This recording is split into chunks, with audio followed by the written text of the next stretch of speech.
Yeah, there we go. Okay. So yeah, Oh, it's live right now. Okay. yeah. I just went live right away. So whatever we about to talk about with the Bucks regarding the Bucks in general is going to be recorded. Yeah. But yeah, man. So okay, at this point in the season, I saw the Bucks possibly being undefeated right now. You said you did? Yeah, I saw. Yeah, based I on the matchups and how things were happening in the preseason, especially with Timberwolves and everything, I right. saw it happening. I kind of saw it happening, but when I mean, you had well going into the season, you look at the first couple, few weeks or whatever. I said, all right, Philly might be a game, but they got them at home. I said that Timberwolves game might be, might be a up for grabs. But at the same time, that was before I knew all that stuff that was going on behind the scenes. So 6-0 was very possible. And then again, that Pacers game too. That was a tricky one as well. So, but they handled their business. I felt like the team itself was more cohesive just watching the preseason games. Right. And going into the season after watching the preseason, it was like, are they going to shoot this many threes? Because in off season they were like preseason they were letting them fly. Right. So it was like, okay, regular season is going to come. Are they going to be putting up the same amount of threes? And they have been. So have you noticed? Have you looked at what they was doing last year compared to what they're doing this year? So this year, they stopped shooting low percentage 2-point shots. Right. So now everything is inside the paint or at the 3-point line for the most part. You rarely see a bad mid-range shot. It only seems like the only one that's shooting them is Middleton, and I can accept that. I live with those. Oh yeah, Middleton, because he has a good post-up game. Right. But I think the Bucks right now are averaging around 44 3-point attempts a game, or 40. Almost double. Yeah, because they were shooting what 23%. About 23 a game last year. About 23, 24 a game last year. And like the year before that, they were shooting like 21. I'm like, man. Yeah. So I feel like a big part of the success right now is the coaching shift. Mm-hmm. Because Jason Kidd, I don't know if he was scared to kind of risk, because at a certain point you live and die by the 3-point shot. Right. And I don't know if he was willing to take that chance. I mean, but at the same time, if you look at the roster, now this dang near the same team from last year. Outside of them picking up Ersan, they tried to be fair, they did try to get Ersan last year when he was he came off the Hawks. Yeah. But he went to the 76ers. Brook Lopez is probably the biggest transition that they had, seeing as because we didn't know this whole thing with Henson. We don't know if Henson can do it. Now he's been hidden. Henson spreading the floor to the 3-point line. Exactly. I didn't know he was able to do that. The thing was his rookie year during the summer league, he was hitting 3-point shots. Man. Because he came in as a power forward, but right. With how coaching was, they wanted to move him to the center position because of his height and his long wingspan. I mean, he has an awkward looking shot, but I mean, hey, coaches want him to shoot.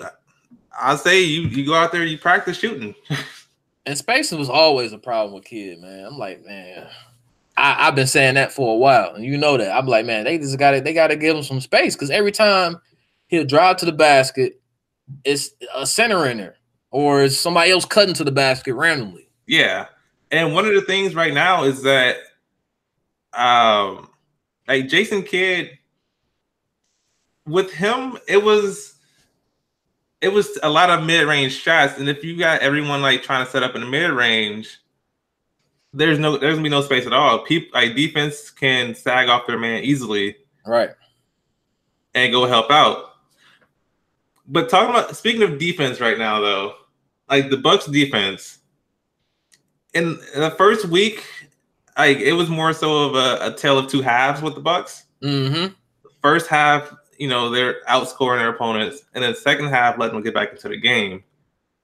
Now, last week I talked about how you can see glimpses of the Budenholzer, like his defensive schemes coming into play, right? But they weren't executing it like that. But this week, you could see that it's starting to pick up a little bit more because the point differential this week is ridiculous compared to last week.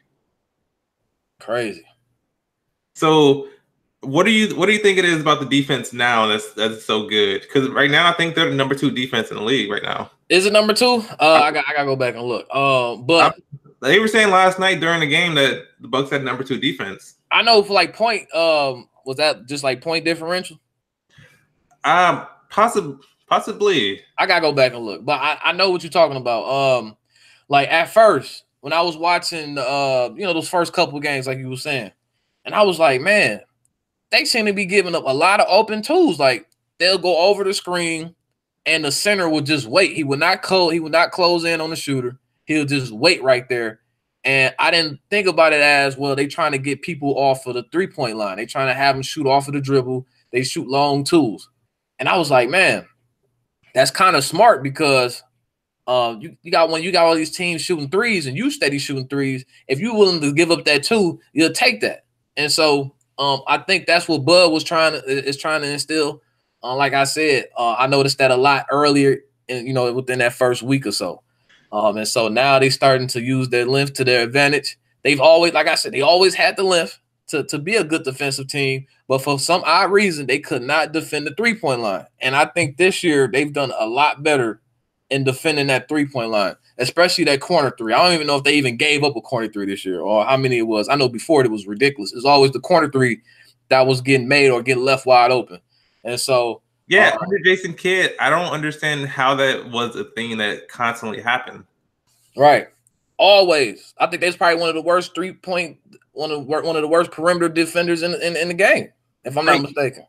My thing with Jason Kidd was that he sucked at adjusting to on defense. His adjustments were never good. Because if you go 3.5 seasons, well, no, not that first season. The first season they surprised everyone with their defense, but after everyone figured their defense out, and they were torching the Bucks with the corner 3 every single game, every game almost. Mm-hmm. It's the coach's job to adjust the defense accordingly, but he never did that. It's just crazy, man. They ain't wasted. I feel like they wasted so much time with Kidd, and it's wild because those were, I don't know if it was because you know how this whole management thing is with the owners. You got they would 3 years, one guy, 3 years, another guy. I don't know if that was and I don't remember his name right now. I don't know if that was his guy. I don't know if Kidd was his guy. Because I know they brought him in from Brooklyn and stuff like that. They was cool with Jason Kidd. So I don't know if that was that owner's friend or that was his closest friend. But now, with them, like last year, they really could have took advantage. They could have took advantage. I felt like some people felt like they should let go a Kidd after the 2016 season after they lost to Toronto. So people up in was it that was the 16-17 season. Okay. When they won 6 games. They went to 6 games, right, against Toronto? Against Toronto. Some people felt like they should have made a change then. And then they brought him in. The rest is history. But yeah, man, coaching. That's all they've been missing as coach. I think a lot of it is that Budenholzer, I think he simplified a lot of things that Jason Kidd probably made hard to understand. Because he said his defensive principles are easier to understand. They're a lot simplified.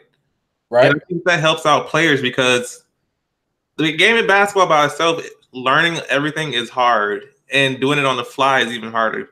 So if you can simplify it to the point where they can actually get it down to where at some point it's more muscle memory than actually thinking of where you need to be at. Mm-hmm. Because on the offensive end, if you watch Giannis when he drives in and passes out, sometimes he's not even looking at where he passes it because he knows where people are supposed to be at. Hey, and did you know that earlier in the season, that during their training camp, they had those blue squares? Yeah. For where they were supposed to be at. Yeah, and I feel like with that, it helps out Giannis a lot because, well, one thing with Giannis is he needs to stop his turnovers right now. and it's mainly coming on the offensive end. But when he gets stuck, like you know how before he would get, if he drove in, he would get stuck. Right. Yeah. Exactly. That double team, he wouldn't have anywhere to reliable to throw the ball. But now you simplify it for him, where it's like if you get stuck here, these areas you can pass it to, and you know a player's going to be there, which helps him out a lot. So he doesn't have to try to force up a shot. Mm-hmm. But I don't know. Right now, this offense, like this, the coaching by itself is already a huge improvement over the previous few years. Easily. But when do you think that, like, you know, I watch, you know, like First Take, Undisputed, you know, all like these sports debate shows and stuff like that. When do you think people will start respecting the Bucks as a serious contender to come out the East? You know what's wild about that, man? Coming into this season, media was all, you know, Philly. And I never understood the hype behind Philly. Philly went on a good win streak to end the season last year, and all of a sudden they got them as the second best team in the East. Right. And then you know the hype behind Boston, seeing as they was able to go on that run without they quote unquote two main guys. And now all of a sudden, I mean, now they starting to get back into rhythm, but you know, they had a slow start. Even some of the games that they won, they came away with some close games. Yeah. So now with the Bucks, if you look at it, outside of that Charlotte game, which is their closest game, which they could have lost, was the game that they was blowing them out by almost 30, and they let them back in the game. Yeah. Outside of that, they've been blowing teams out. Starters barely been in the fourth quarter. Feels like I don't think that was the case last year. I feel like last year every win they had, it was like a close win or something like that. The game against Charlotte, they let them come all the way back. Let them come back. And only won that by 1 point. Right. The game against New York, they were up by 20, 25. Let them come all the way back and take the lead at 1 point in the second half. Right. And then went on to pick up their offense again, and they won by 11 points in that game. But other than those two games, the games haven't been close. Like this game on Monday, and like I said, you know, media and NBA season, maybe they don't look too much into the first month of the season, depending on who you are. You know, if you're the Lakers, they're going to talk about you all the time. But it just seems like if they can win this game on Monday, they should respect them, man. I don't understand. I feel like people are still not buying in on the Bucks, and that's cool. I'd rather play the underdog role. But they got to move on from them Jason Kidd Bucks. This is not the same team. It is not the same team. The offense is different. The defense is different. I feel like the mindset is different. Just in case, alone in that game against Philly, when they was down by like what I want to say almost 20 in the first quarter. Yeah, going into that game, they Philly rallied back and took over. That Philly game was the only anomaly in the first half, pretty much, because they started the game down like 12-zip, I think, or something. It was a game. It was a game where Philly got off to a really hot start, and then the second quarter, the Bucks scored 49 points. Yeah, 49 points, and never looked back. So, for me personally, I feel like all these sports announcers who over the past few years were saying like look out for the Bucks and stuff like that, they were disappointed by the end of the season because the Bucks didn't live up to the hype that was surrounding them. Right. But I feel like with this season, new head coach, the Bucks are off to a 6-0 start right now. I feel like any sports announcer out there who sees the Bucks play, because I feel like, you know, the Bucks, they're low key. People don't like to watch the Bucks play. I don't know. That need to change, man. That you know what? I think that has changed a little bit because if you looked at the rankings, I forgot the league pass. I want to say Bucks was like top 10. They was up there in like league pass rankings. So they starting to get an audience. I mean, but that's because of Giannis. People want to see Giannis play. All right, let me ask you this. What do you think? The addition of Brook Lopez, you spoke on it earlier a little bit. But besides his 3-point threat, because he's been hitting from the 3-point line a lot. So I spoke on it last week, but his contribution on the offense, on the rebounding end of it, you don't see it because he's not getting rebounds. Yeah, and that's because. But if you're watching the game, I've always said the Bucks needed a big body in the paint. So like not necessarily get rebounds, but to help box out because Right. we get these tall, skinny people. Henson, he gets pushed around. He was Thon gets always pushed small. I around. never liked Henson at the 5. So with Brook down there, he's able to box out, which is why Giannis is having this good rebound year so far. That's just crazy, man. Like this is how much coaching does. Like, because I didn't even look at it like that. You got a big body, and that's another thing. We used to get killed by centers last year. True. That used to be the joke. Oh, you can just play they big man. Whoever they big man is, you play him, he gonna have a good game against the Bucks. Because we was always undersized. I feel like what Brook Lopez is, I feel like that should have been Thon. I feel like Thon should have been what Brook Lopez is. And he hasn't became that. And as you can see with him barely getting on the court, he still looks kind of undersized. He is undersized. He's like, I feel like as a center, I don't want my centers to be long and lanky like that. Right. Because if you go against Karl Anthony Towns or Joel Embiid or like just someone who has size on you, Dwight Howard, you're gonna get pushed around by them and you're gonna get taken advantage of down in the paint. Mm-hmm. So if you can bring in someone who's not easily moved around, like Brook he's never been known for his rebounding. But then in the paint, he can hold out people and let other people get rebounds, which is what Giannis was averaging 16.5 rebounds up until the last few games. So now he's down to like 14 rebounds. But with Brook boxing out, Giannis can easily get in there and grab the rebound. So exactly, he's clearing out the paint for other people. And I feel like it's underrated. Like Brook signing with the Bucks for that little amount, I feel like he's gonna earn him some money after this season. Is that only a 1 year deal? I think it was only a 1 year deal. Oh man, they got see. I don't want to speak too fast, but I don't want them to end up what Philly ended up being like this season. Like I was telling people, like, hey man, Philly lost a lot of their key players. Like they lost Ersan, they lost Bellinelli, 2 guys that helped spread their offense around.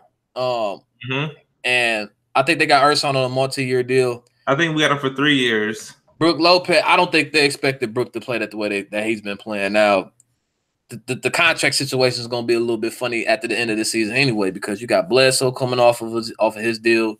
Middleton coming off of his deal. I think Brogdon eventually. I think he's approaching that range. So it's gonna be funny how they're gonna approach that. But like I said, that's a while ago. But yeah, definitely, man. Brook. I feel like this upcoming offseason is gonna be Bledsoe. Middleton's gonna opt out because he wants his money. And he deserves it. And then is Brogdon gonna be done on this year also? Oh man, let me see. I'm trying to think how the second round contracts are. I don't know if they got 4. I don't know if they get 4 years or 2 years and 2 options like the first rounds. I'm sure they do. But I mean, his time coming too, though. Yeah.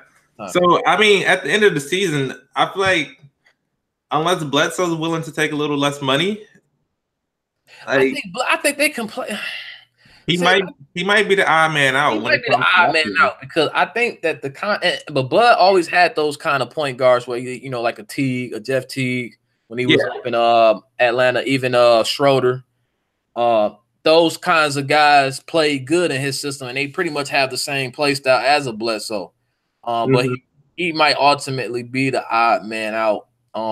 Just depending on what they want from the point guard position. Because I still feel like if they had a better shooter at the point guard position, I think the spacing would be even better. But then again, the way that Bledsoe can get to the basket, he could take advantage of the spacing as well. So, it's gonna be funny how that plays out. I mean, because I feel like you can easily slide Brogdon back to the 1, right?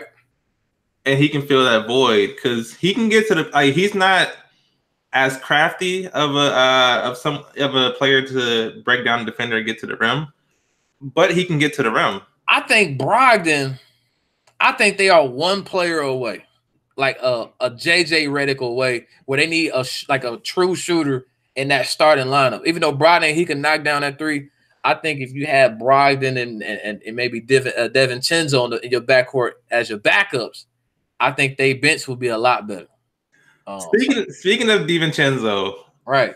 What are your thoughts so far? 6 games in, man. Dante is nice, man. Dante is, and I see you when you responded to that one tweet where people were like, he's just doing things. I mean, in my opinion, he's a hustle player. I don't know what he is to you, but to me, he's a guy that's going to be all over the place. He could probably guard 1 through, I don't want to say 1 through 5, but he probably guard 1 through 3. He could probably guard a small forward, depending on who it is. But he's he got a lot of energy. His jumper is okay. It ain't the best, but he's knocking down jump shots. He can get to the rim. He can play defense. The guy is all over the place, and so I think that DiVincenzo is going to have like a Brogdon type rookie season where he's going to be a contributor, unlike the DJ Wilson pickup.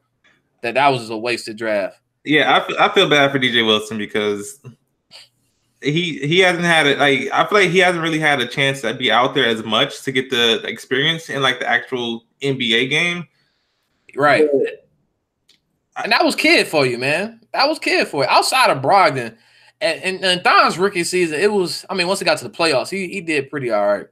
But Brogdon was probably his only, shining spot, I guess, under kid when it comes to, one of his draft picks. And he was a 2nd round pick. So, yeah, I like Dante though, man. Dante is nice. What is he to you?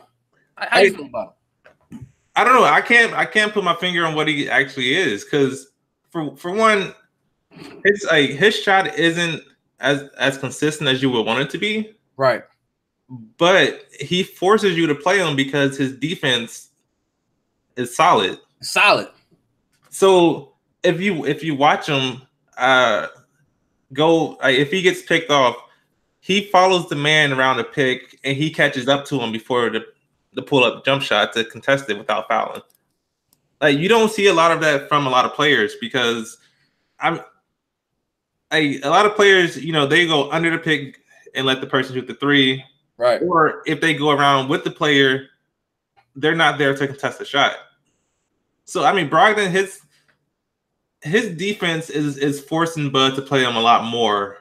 So I feel like he's not a defensive stopper, but I feel like I don't know which word to use for it. Who would you compare him to? Who's a player that you like? He resembles, like who he reminds you of? Let me just say this first, because you said that you compared him. You said he was like a better version of Delly, and I say like an athletic version of Matthew Dellavedova. But I couldn't see it. You couldn't see it? No, because for one, I like Delly. He was okay. I never really liked him like that. I didn't either. But I felt like, okay, he had some championship experience with Cleveland. I feel like he can bring a little bit of experience here to help calm the younger players down in certain situations. But was that really Delly though? Because even then, when they went up against the Warriors and when he was first discovered, we didn't know about Delly until the finals. True. So, I mean, well, you didn't really watch Cleveland games that much. I didn't. So I mean, I've heard I'm a LeBron fan, so I'll watch Cleveland. Uh-huh. So when Kyrie did sit down and Delly started for him, you could see that he was a scrappy defender. Right. But yeah, he didn't make a name for himself until the finals against Curry, which he still got torched, but yeah. I mean, it wasn't by as much as it could have been. But I don't know. As far as Dante goes, I can't compare him to anyone, but I feel like his play style is more of a player whose offense doesn't dictate his defense. Because you see a lot of players who, if their offensive game isn't going, their defense isn't going either. Right. But I don't know. I just feel like he's always in the right spot. I saw a few blocks of his where he got up and blocked the shot. The dude's a baller, man. And like during the game during against Philly, where he was assigned to Redick, that was an interesting choice because Redick is a vet. Like he knows what to do, and you can see that Dante got caught a couple times, Right? jumping for the pump fake and He stuff fell like for that. some pump fakes. He did bite a few times. But watching throughout the whole game, you can see that he was learning as it went. So like he was able to stay with Redick a lot more as the game went on. But in the beginning, you could just see like to me it was like, you know, Redick went off a screen one time, got the ball like pump fake, and he jumped. Right. And Redick dribbled to the left and pulled up for a 3 and made it. And that was the only time that you saw him follow Redick off the screen and jump on a shot on a pump fake like that. So it's like having to go against the vets like that, he's learning a lot faster than the normal rookie would in certain situations. And I feel like it's a contribution of I feel like it goes back to the coaching where they're helping him be more disciplined. Mm-hmm. And his basketball IQ. Because I feel like he has a good basketball IQ because they play him at the point guard sometimes also. Yeah. So he's okay. Dante, he can be a playmaker off the bench. He can be a spark off the bench. He can be a solid defender off the bench. I feel like he's a prime example of a future 6 man of the year. I can see that. I can see that. So I mean, I'm glad the Bucks picked him. He was one of the people on my list that I had the Bucks possibly taking, especially where they was at. I mean, I don't know who's all contributing, you know, for other teams, you know, that came after what was that, the 15th pick? We had 17. We got him at 17. 17. I don't know who's all contributing after the 17th pick. So I mean, I think based on where they got him, yeah, definitely. Because I feel like got a steal so far. Who was right after us? I think the Spurs were picking right after us. And they picked Lonnie Walker the 4th. And he was one of the people on my list, but I'm glad we didn't get him because he hasn't played a minute yet. Right. So I think he's been dealing with the injury. So I don't know. I'm glad the Bucks picked up Dante because he's been solid throughout the preseason and now. Mm-hmm. But okay, so let's talk about the Bucks bench. Yes. Because only one time during kids coaching the Bucks, I think we've only had a solid bench one time. I'm trying to think what year that was. What year could that have been? I think it was the first year when we had Jared Bayless, Oh yeah. We had Zaza. That was the first year. That's when we almost made that comeback from down 3-0. I remember that. Yeah, I remember that now. So after that, we haven't had a good bench. But this year, I mean, minus the first couple games of the season where when the starters sit down, the other team started coming back. Minus that, the bench has been holding leads in the past couple games. Like, okay, even for example, yesterday when Giannis sat the whole third quarter, you needed someone else to come in and fill that void. And what was it? They went with Ersan in the third quarter. Ersan started for him, yeah. And after Orlando scored, I think 8 unanswered points, they went on an 8-0 run. I think called the timeout. I think he inserted Dante.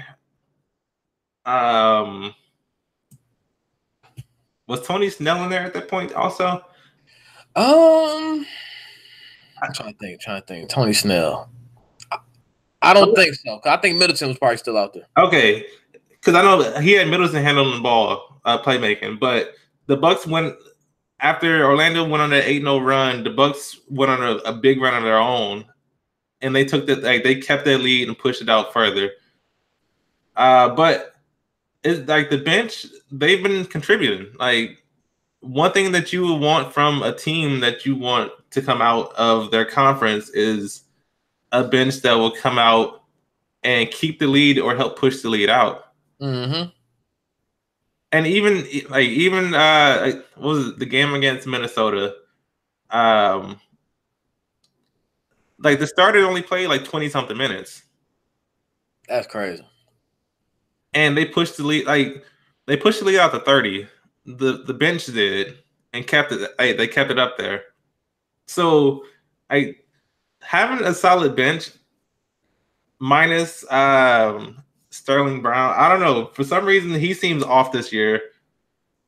You know what? I did hear. I didn't look into it, but I did hear that he had some kind of incident in September that they didn't say nothing about. And I think maybe that's what Bud is. I don't know if the GMs or somebody is using that against him as to why his playing time has decreased. Now, to be fair, Dante's been balling. I think if Dante was the player that he was, maybe Sterling Brown would get those minutes.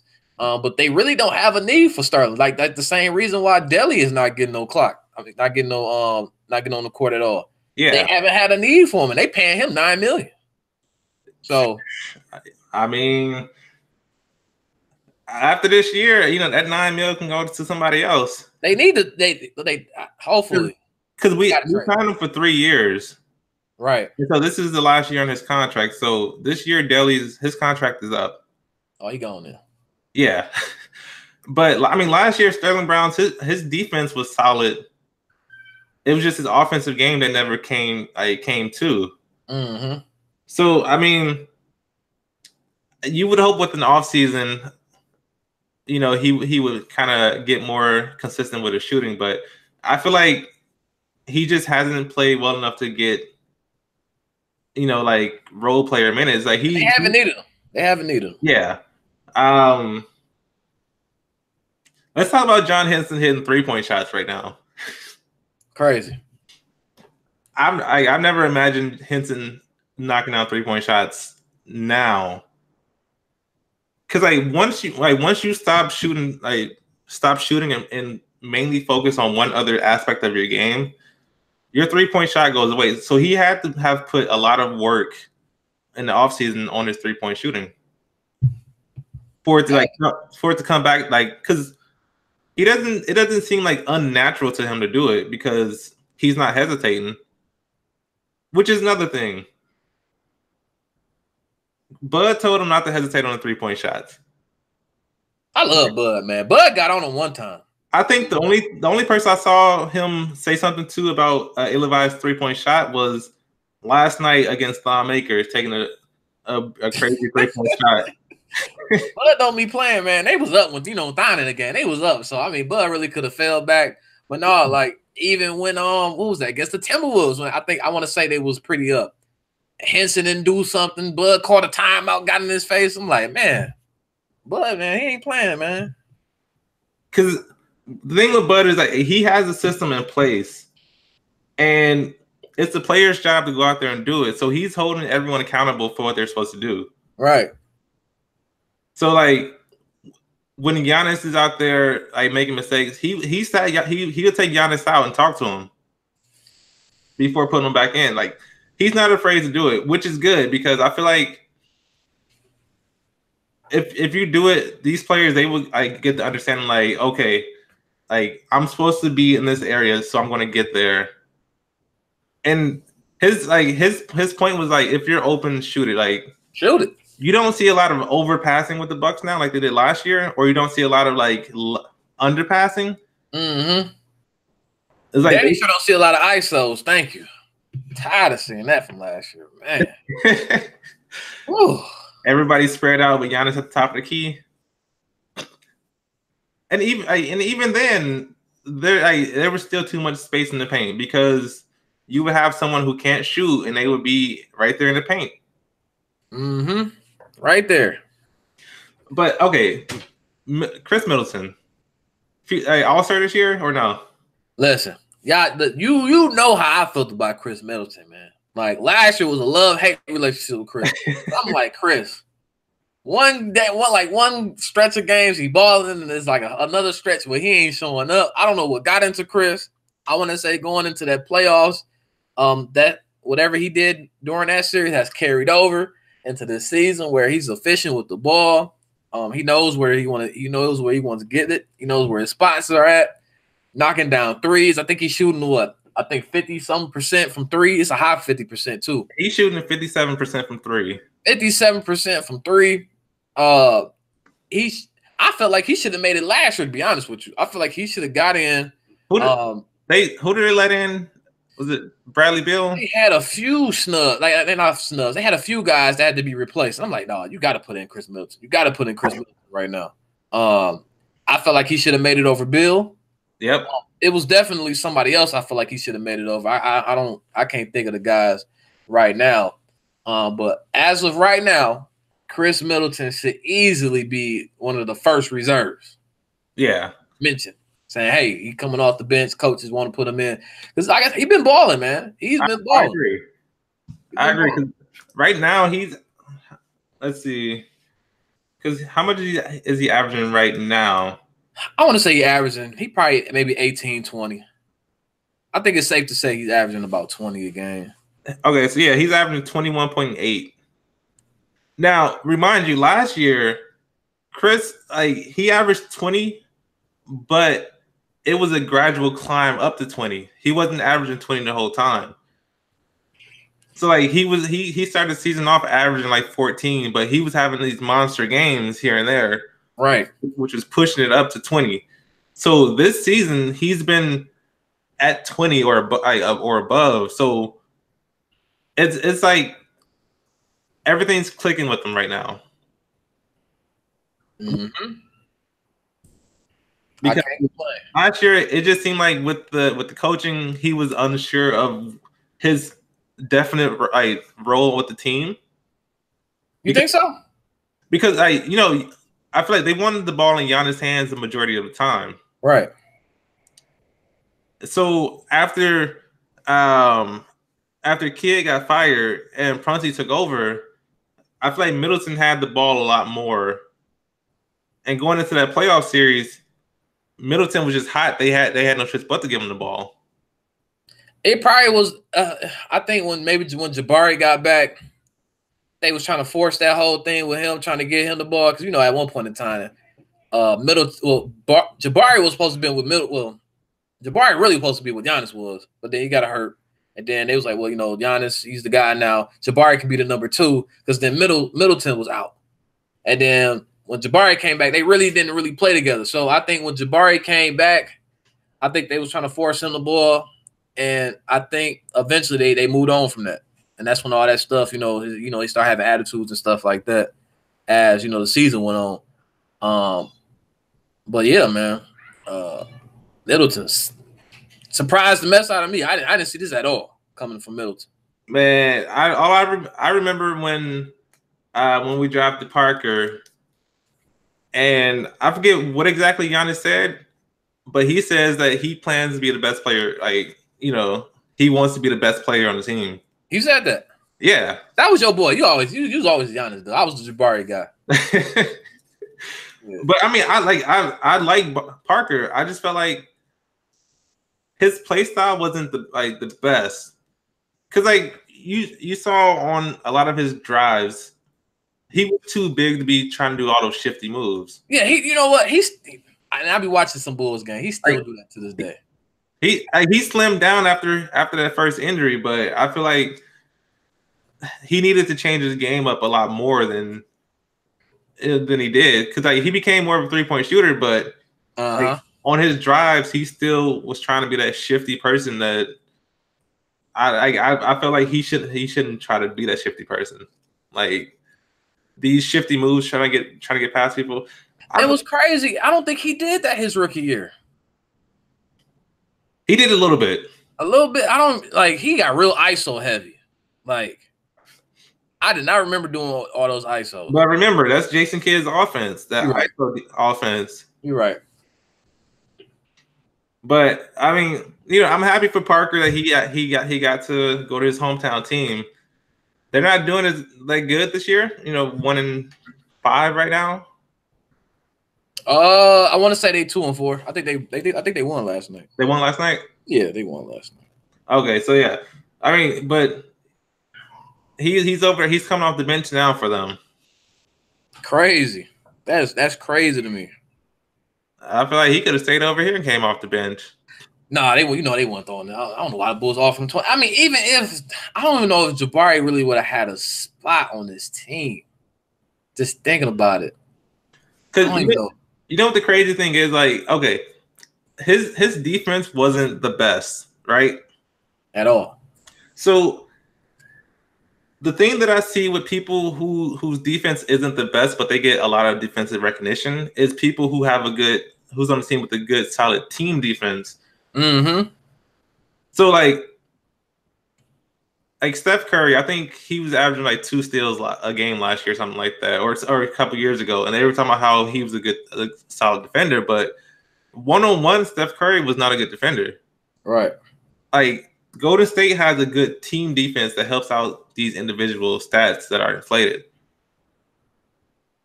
That's the same thing with last year with the Boston Celtics, like how all these people were highly ranked in defense efficiency. Kyrie was up there. I think Kyrie was number 1. That was crazy. And Kyrie isn't the best one-on-one defender. Exactly. Like I've watched enough of him on Cleveland and Boston to know that he's not the best one-on-one defender. So it's the defensive schemes that help the players out when it comes to their defense a lot. So it helps hide the fact that they're not good. But yeah, I don't know. What do you think about Giannis taking threes? Giannis is 1 for 13 or something so far on the season. I mean, you know what? I have no issue with him doing it if he's open. And I think that's the only time he'll take them. Because obviously, in my opinion, I feel like the jumper has gotten a little bit better. I feel like it's a little bit faster. I feel like it was slower before. So he's been working on it. He said he's not going to stop. He said he's been working too hard on it. So once he starts knocking them down, it's not like they bad misses. It's not like they anything crazy. It's around the rim. It's just not going in. So if he can keep that up, I have no issues with him doing it. As long as he's open. If you're taking contested threes, that's a little bit different. But there was a point yesterday in the game where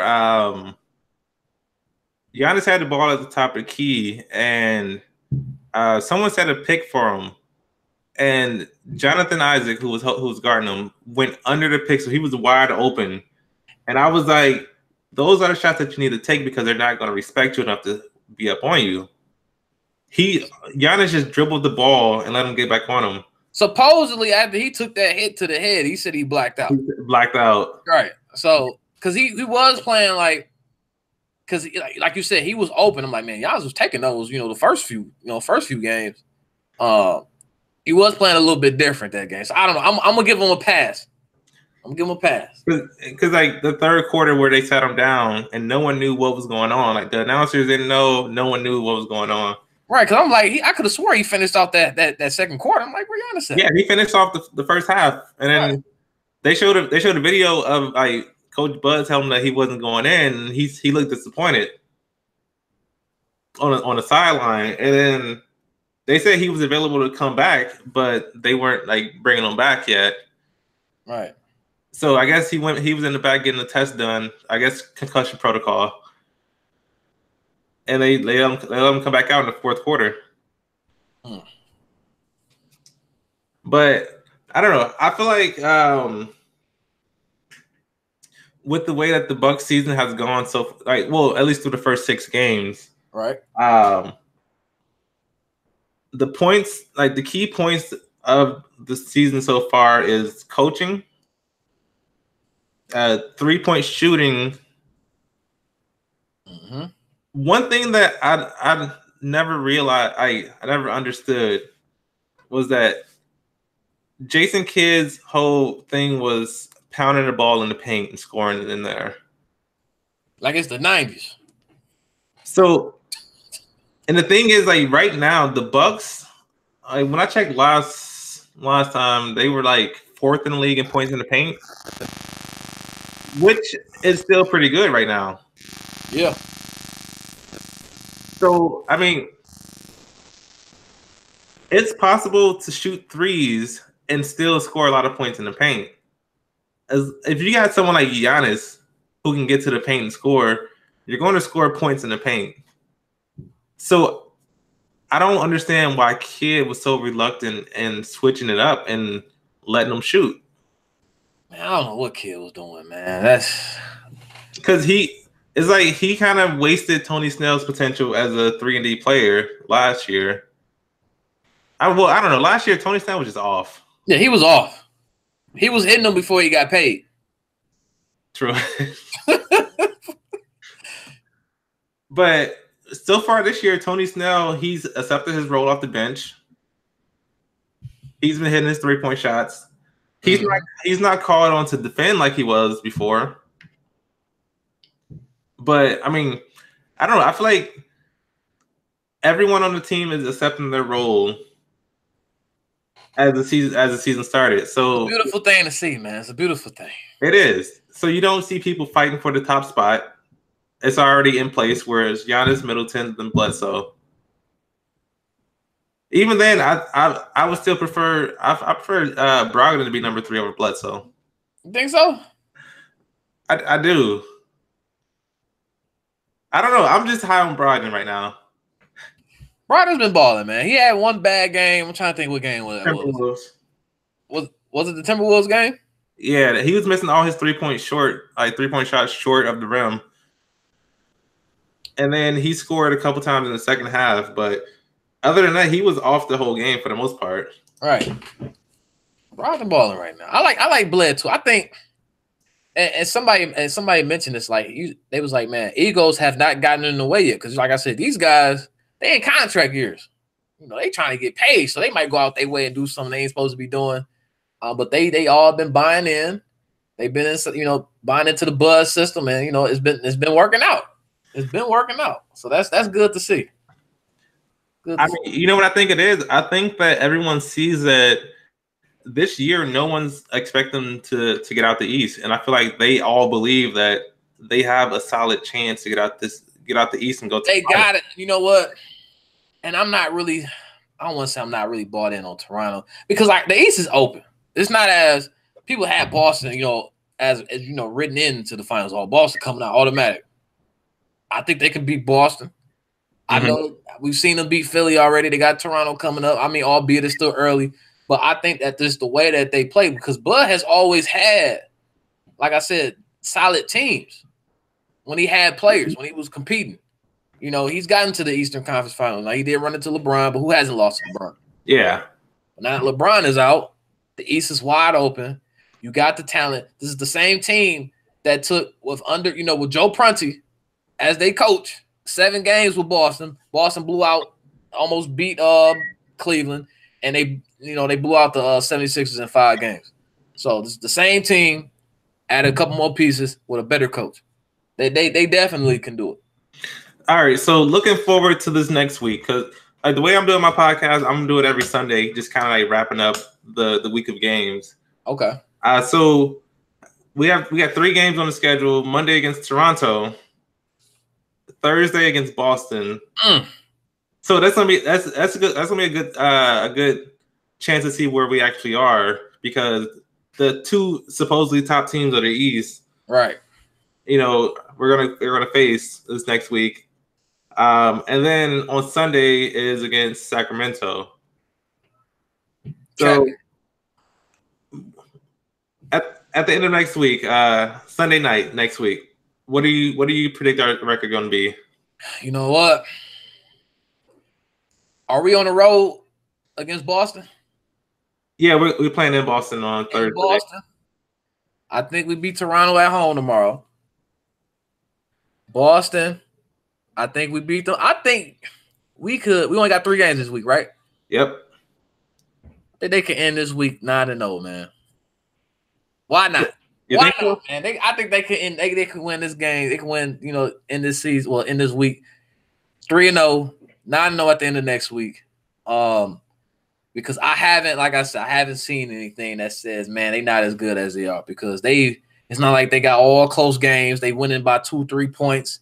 Games can go either way. Outside of that Charlotte game, you could say they could be 5-1 right now, regardless. They 6-0. I think they're gonna be up for these next 2 games, especially that Sacramento game might be a little tricky. But then again, they'll be off with 2 days. They'll be off 2 days. So they have 2 days of rest before they play that game. So they could be 9-0, man. What you think? So I like okay. I see the game against Toronto being a good game, right? But I see us winning it. I see us blowing out Boston, blowing them out. And you know what? We have done that before in Boston and during the season. Like just the fact that our offense is so potent right now, and our defense is catching up to where it needs to be. I feel like we have a chance of blowing out any team we play. It's just depending on their defense, because I feel like if you're a team that's going to be shooting threes a lot, you're going to start making threes no matter what. Mm-hmm. Like, you know, the shooters on our team, Brook Lopez, he went against Philly 0 for 4 in the starting out, and then he hit his next 5 3-point shots over Joel Embiid. Same thing that happened against the Timberwolves. He started 0 for 4, and then he hit like his next 3 or 4 3-point shots in a row. Mm-hmm. So I feel like Coach Bud is encouraging these players to shoot, and with his scheme and everything, he's putting them in positions to actually have the best percentage of making their shots. So with Boston being how they are right now, where there's no clear-cut guy on the team, because like their leading scorer is Jason Tatum. They, matter of fact, I think they might be still one of the bottom 2 worst teams in the league when it comes to offense. They got a good defense though. So I feel like if we can hit our 3-point shots, like Chris Middleton, he doesn't even care anymore. He'll pull up in somebody's face and knock it down. And I feel like that's all going back to the playoff series last year. Like he was doing that in Boston defenders' face. So I feel like going into Boston, I feel like the Bucks will want to set home. Yeah, they want to go in there and win and do it in a convincing fashion that says like Boston isn't going to be the team coming out the East. They want to let people know. So I feel like with these next 2 games against Toronto and Boston, the Bucks are going to go make a statement, and I feel like beating both of those teams in like back-to-back like that will be a good statement, so everyone can start understanding like we're not this team we're not the same team we were the past few years. Like we're a better offensive team, we're a better defensive team, and we're serious about taking this Eastern Conference right now. So I don't know. I feel like the Bucks can end it 9-0, but if not, it's gonna be 8-1. And I feel like they might, if they lose, it'll be against Boston. Amen. I feel like if they were to lose one game this week, it would be against Boston. Is that Kings game? Is that at home too? They play the Kings in Sacramento. They play in Milwaukee. In Milwaukee? Oh yeah, they should have that one. Man, look, they should be able to handle their business at home, man. They've been doing a good job at home. So yeah, I see them going 9-0, but if they were to lose one, it'll be against Boston in the TD Garden. But I see them going 9-0. 9-0, man. So yeah, we'll see. We'll see. I mean, I got high hopes for this team. I've been there through all the struggles. So man, people don't know, man. That's why people don't understand why Bucks fans are excited about the 6-0 start. They're like, man, what y'all just 6-0, man? That's still early. It's only October. They don't understand what we've been through. They don't understand, man. The Larry Drew coaching season where they only won 15 games. 15 games. They had, they had to been taken. They had too many players on that team to be like, all right, man, we don't win this. Right? It was like a recipe to lose. And I myself had my season ticket holder. I was a season ticket holder. So I sat through it. I sat through the bad. So now I'm out here. I'm enjoying the good. So got to, man. We deserve this. I tell people I've been through it. Like I've been through the bad. So you can't say that I'm jumping on any bandwagon or anything. Oh, that's gonna be crazy. You know what? If the Bucks can keep this up throughout the season, man, all of a sudden all these Bucks fans come out of nowhere. I'm like, bro, who was you? Like, where was you at, dog? Hey, it's gonna happen. Right. That's it. Okay, I'm gonna look forward. I'm looking ahead to the week following this one upcoming because we got a couple good games in the following week after this one. So we're going on a 4-game road trip. Mm. And we'll be facing Portland. Portland on Tuesday the 6th. Golden State on Thursday. Woo. Right? Then we undefeated when we go against Golden State. I know they're gonna be up for that game. I don't think they're gonna forget what we did to them. Dude, you know what's funny? Like that happened on my birthday too. That's crazy. What was it? When they like 25-0? Yeah, we ended that.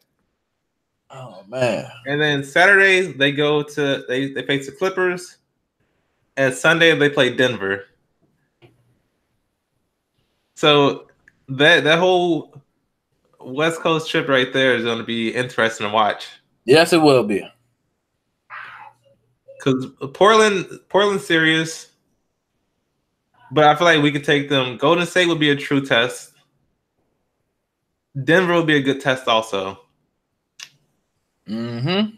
So yeah, I mean, I'm looking forward to that week also. It should be good. I feel like the Bucks are on the big things this season.